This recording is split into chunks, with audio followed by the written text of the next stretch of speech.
celui qui souffre, il a droit à la compassion de ses frères. La ligne qui suit.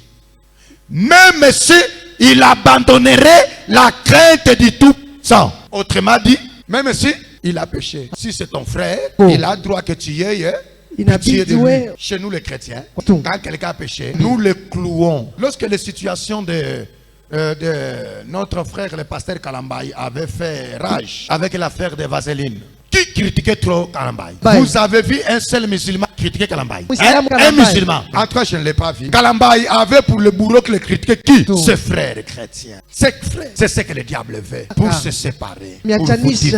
Celui qui souffre, même s'il a abandonné la crainte de Dieu, même s'il a péché, il a droit d'être soutenu par nous, ses frères. Les chrétiens sont les gens qui enterrent leurs héros vivants. Par le canal de cette sœur, notre royaume peut bénéficier. Mais quand la même sœur là a commis la seule faute, nous l'enterrons. Mais vous savez quand la sœur la chante, vous savez comment la gloire de Dieu descend. Vous avez seulement appris que la sœur là, il sort avec un mari d'autrui. Toutes les mamans, faites attention avec nos maris. Attention avec nos maris. Cette sœur là ne peut plus entrer dans nos voitures. Et surtout quand nous-mêmes ne sommes pas là. Mais peut-être que c'est une faiblesse que la sœur a manifestée, maman. Ne l'enterrons pas vivante. Le christianisme, la religion qui enterre leurs héros. Les héros, les gens qui pouvaient travailler pour le royaume, ils sont enterrés par les propres frères. Ils ne se supportent pas. Si un frère est dans la souffrance, portons cette souffrance ensemble. Nous ne devons pas nous réjouir de la souffrance d'une sœur, d'un frère. Est-ce que je parle à quelqu'un? Qu'il n'y ait pas de dispute entre toi et moi, Raymond. Nous sommes des frères. Là où nous ne sommes pas d'accord, supportons-nous. Nous ne devons pas voir que non, Jean-Luc là, moi je ne lui parle pas.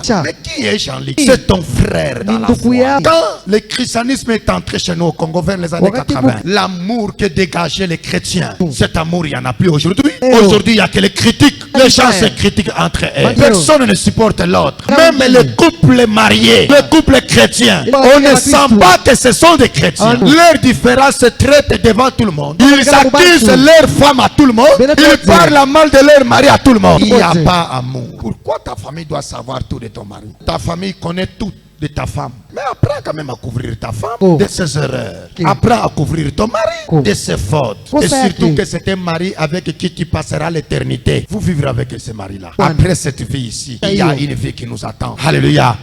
Soyons dégageons l'odeur de la connaissance de Dieu. Dans ces quartiers, on ne doit pas avoir un frère de la joie de l'éternel qui part porter plainte contre son frère. La Bible dit dans 1 Corinthiens chapitre 6, n'est-ce pas une honte parmi vous si vous, il y a des procès entre vous et vos frères? Quand il y a problème, quand quelqu'un dit je pars t'accuser au bureau chez papa, les gens disent que seulement accusé. C'est dans la Bible. Allez lire 1 Corinthiens chapitre 6. Commencez du verset 1er au verset 7e. Paul dit, est-ce qu'à l'église il n'y a pas la sagesse, il n'y a pas les hommes sages qui puissent régler votre affaire entre vous? Ça veut dire, quand vous êtes indifférent avec ton mari, amène ça à l'église pour qu'on vous donne conseil. C'est ce que Paul dit. 1 Corinthiens 6. Et quand la femme vient t'accuser, il ne faut pas l'haïr. Allah, comment m'a accusé? Toi, tu m'as accusé chez le pasteur. Tu verras ce que je te ferai. Non, mais on t'a accusé pour qu'on te donne conseil. Est-ce qu'on t'a accusé pour que tu te sépares d'avec ta femme? Qu'il n'y ait pas de dispute entre toi et moi. Au groupe d'adoration,